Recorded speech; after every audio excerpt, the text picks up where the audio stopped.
Huy! Ready ka na ba? Sa pangmalakasang food vlog?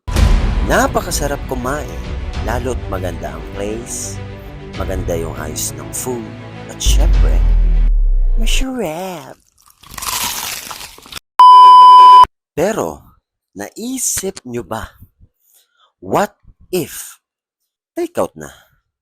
Same pa din ba yung masarap look ng food? Or sulit pa ba yung mga binayad nyo? Kaya, samahan nyo ako sa iba't ibang lugar para take out, take out, take out, at syempre, take out. Pero minsan, syempre, papadeliver tayo. Ako nga pala, si Kuya Take Out, ang outsider ng Pinas.